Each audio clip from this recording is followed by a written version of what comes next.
نظر آتی تھی۔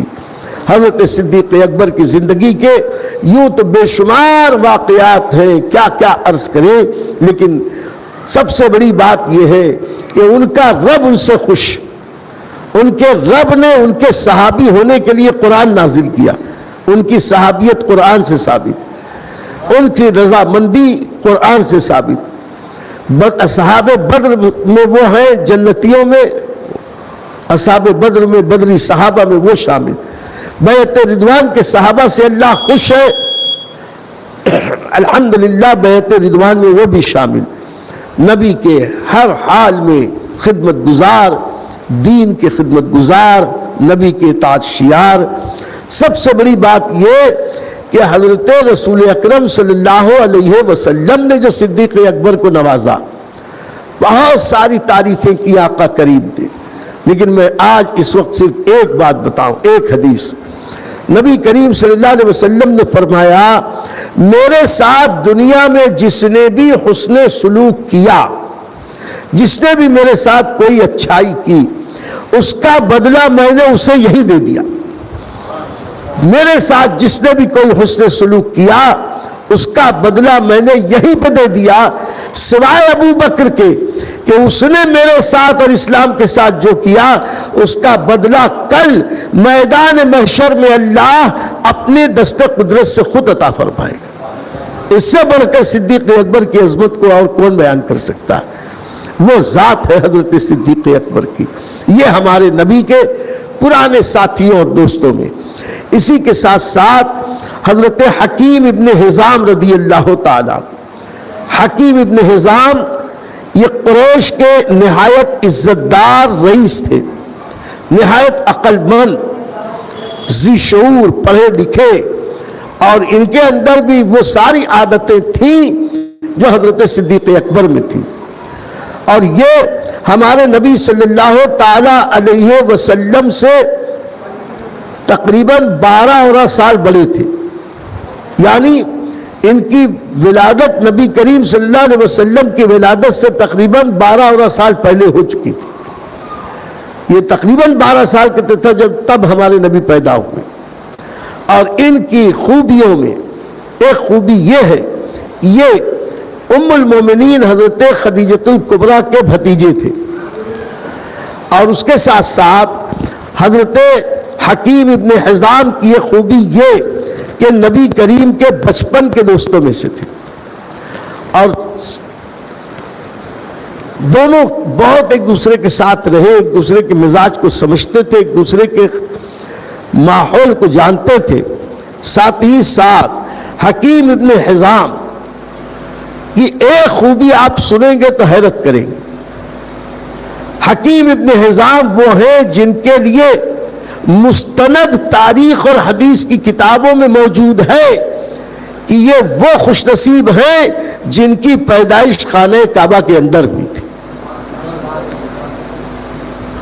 بخاری میں اور دیگر کئی احادیث کی کتابوں میں صحیح سندوں کے ساتھ ثابت ہے کہ ان کی والدہ اپنی سہیلیوں کے ساتھ خانہ کعبہ کے طواف کے لیے گئی تھیں۔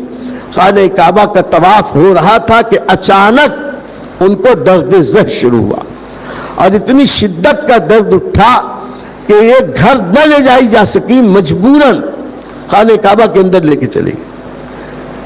تو صحیح سندوں صحیح روایتوں سے ثابت ہے کہ حضرت حکیم ابن حزام کی ولادت خانہ کعبہ میں ہوئی۔ ویسے یہ عرض کر دوں کہ خانہ کعبہ میں پیدا ہو جانے سے یہ عظیم ہو گئے، ایسا نہیں ہے، یہ عظیم ہے۔ ان کی عظمت غلامی مصطفیٰ، ان کی عظمت ایمان اور اسلام ہے، ان کی عظمت درجہ صحابیت پہ فائز ہونا۔ اور خالی مکے میں پیدا ہونا تو ابو جہل بھی مکے میں پیدا ہوا تھا، ابو لہب بھی مکے میں پیدا ہوا تھا، تو ابو جہل اور ابو لہب مکے میں پیدا ہوئے تو کیا ہوا؟ کون کہاں پیدا ہوا وہ اہمیت نہیں رکھتا، کون نبی کی سچی غلامی کرتا وہ اہمیت رکھتا۔ یہ صحابہ کرام جو مکے میں پیدا ہو کے نبی کے سچے خدمت گزار رہے وہ تو ہے عظمت والے، بلکہ بلال حبشے میں، صہیب روم سے آئے، سلمان فارس سے آئے، لیکن اس کے باوجود یہ بیرونی ممالک کے پیداوار، بیرونی ممالک سے آنے والے، عربی بھی نہیں، قریشی بھی نہیں، اس کے باوجود ساری مسلمانوں کے سر کے تاج ہیں، کیونکہ یہ نبی والے ہیں۔ حقیقت یہ ہے جو نبی کا ہے وہ ہمارا ہے، جو نبی کا نہیں وہ ہمارا نہیں۔ البتہ چونکہ تاریخ میں یہ رقم ہے، صحیح روایتوں سے ثابت ہے کہ حکیم ابن حزام کی ولادت خانہ کعبہ کے اندر ہوئی۔ اسی کے ساتھ ساتھ کل بھی میں نے زید بن حارثہ کے واقعے میں ذکر کیا تھا کہ زید بن حارثہ کو خرید کر لانے والے یہی تھے۔ یہ اگرچہ مسلمان بہت بعد میں ہوئے، فتح مکہ کے دن مسلمان ہوئے ہیں، شروع کے 13 مکی زندگی میں نہ انہوں نے اسلام قبول کیا، نہ مدینہ جانے کے بعد بھی 7-8 سال تک اسلام قبول کیا۔ ہجرت ہوئی نبی کی اور صحابہ کی، لیکن یہ مسلمان نہیں ہوئے۔ وجہ کچھ نہیں ہوگی، مجبوری وہ ہم نہیں جانتے، لیکن تاریخ سے یہ بھی ثابت ہے یہ مسلمان ہوئے فتح مکہ کے دن۔ اور جس دن مسلمان ہوئے تو نبی کریم نے فتح مکہ کے دن جہاں یہ اعلان کیا کہ جو خانہ کعبہ میں پناہ لے لے اسے امان، جو ابو سفیان کے گھر میں پناہ لے لے اسے امان، اور جو حکیم ابن حزام کے گھر پناہ لے لے اسے بھی امان۔ یعنی اس سے پتہ چلا کہ حکیم ابن حزام کی وقعت نبی کریم صلی اللہ علیہ وسلم کے قلب اطہر پہ کتنی تھی، نبی ان کو کتنا نوازتے تھے۔ یہ شان ہے حضرت حکیم ابن حزام رضی اللہ تعالیٰ عنہ کی۔ اور ان کی ولادت کے تو نبی سے 12-13 سال پہلے خانہ کعبہ میں ہوئی، اور وصال 54 ہجری میں ہوا۔ 54 ہجری میں، یعنی خلفائے راشدین کا بھی پورا زمانہ دیکھا، اور بہت لمبی عمر ہوئی، یعنی 100 سے اوپر 100 سال سے اوپر ان کی عمر ہوئی۔ 54 ہجری تو یہ 54 سال، اور اس کے پہلے کے 50 سال، 104 اور 12 سال، یعنی قریب قریب 115 سال کی عمر تھی۔ حضرت امیر معاویہ رضی اللہ تعالیٰ عنہ کی دور خلافت میں ان کا وصال ہوا، اور مدینہ منورہ میں ان کا وصال پاک ہوا، جنت البقیع میں ان کی مزار پاک بنی۔ اس طرح اللہ تعالیٰ نے حضرت حکیم ابن حزام کو بھی یہ شرف بخشا تھا کہ وہ نبی کریم صلی اللہ علیہ وسلم کے دوستوں میں تھے۔ ایسے ہی نبی کریم صلی اللہ علیہ وسلم کے دوستوں میں ایک نام ہے زماد بن ثعلبہ۔ زماد بن ثعلبہ یہ بھی صحابی رسول ہے، نبی کریم صلی اللہ علیہ وسلم کے پرانے ساتھی ہیں، اگرچہ یہ مکے کے رہنے والے نہیں تھے، یہ قبیلہ بنو اسد کے تھے۔ زمانہ جاہلیت میں یہ طبابت اور جراحی کا پیشہ کرتے تھے، یہ حکیم تھے۔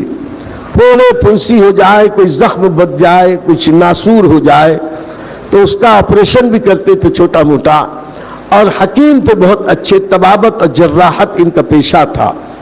یہ بھی حضور صلی اللہ علیہ وسلم کے مخصوص دوستوں میں تھے۔ اعلان نبوت کے بعد ایک بار ایسا ہوا کہ یہ مکہ مکرمہ آئے، تو چونکہ پڑھے لکھے تھے، ذی شعور تھے، مشہور تھے، بہت سارے لوگ ان کو جانتے تھے، تو قریش کے لوگوں نے یہ سوچا کہ ان کو پہلے ہی بھڑکا دیا جائے، ورغلا دیا جائے، کہیں ایسا نہ ہو کہ اپنے پرانے ساتھی محمد ابن عبداللہ کے پاس جائیں اور ان کے اوپر ایمان لے آئیں۔ تو قریش مکہ جو ہمارے نبی صلی اللہ علیہ وسلم کے خلاف تحریک چلاتے تھے، اس میں ایک تحریک یہ بھی تھی کہ وہ نبی کریم صلی اللہ تعالی علیہ وسلم کے خلاف باہر سے آنے والوں کو بھڑکاتے تھے۔ کہتے تھے کہ محمد ابن عبداللہ کی بات مت سننا، کبھی کہتے معاذ اللہ وہ پاگل ہو گئے ہیں، کبھی کہتے وہ بہت بڑا جادوگر ہو گیا ہے، کبھی کہتے کہ وہ گھر ہمارے یہاں تو فتنہ اور فساد لگا کے بہت بڑا فسادی ہو گیا، گھر گھر جھگڑے لگاتا ہے۔ اس طرح سے کچھ نہ کچھ غلط باتیں، بلکہ کچھ روئی لے کے آتے تھے، کہتے یہ روئی لو، یہ روئی کان میں ٹھوس لو، مکے میں جب تک رہنا یہ کان سے روئی نکالنا مت، تاکہ محمد کی بولی تمہارے کان میں نہ آئے۔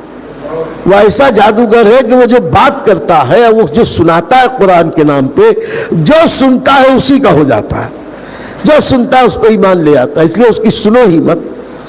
تو جب زماد بن ہمارے ملت چینل پر، تو اسے آپ ایک لائک دے دیجئے۔ ایک لائک کا ایک نشان ہوتا ہے نیچے کی طرف، تو جب آپ لائک کریں گے تو یوٹیوب جو ہے اور آگے اس بیان کو فارورڈ کرتا ہے، جو پوری دنیا میں الحمدللہ پوری دنیا کے مسلمان اس پروگرام کو دیکھ رہے ہیں۔ تو آپ چاہتے ہیں کہ اس عظیم نیکی میں آپ شریک ہو۔ حضور خطیب برقاتی خلیفہ محدث کبیر حضرت علامہ وقار احمد رضوی صاحب قبلہ کے ملفوظات سے ہم ہمارے قلوب کو منور کر رہے ہیں۔ تو ان سنہری باتوں کو، ان قیمتی باتوں کو پوری دنیا میں پہنچانے کے لیے آپ ہماری مدد کریں۔ آپ لائک ضرور کریں اور کمنٹ کریں گے تو اور بھی زیادہ بہتر بات ہوگی، تاکہ دنیا کے اور بھی دوسرے ہمارے جو اسلامی بھائی مسلمان ہیں ان تک یہ پروگرام پہنچے۔ تو صرف کچھ نہیں تو کم سے کم آپ ایک لائک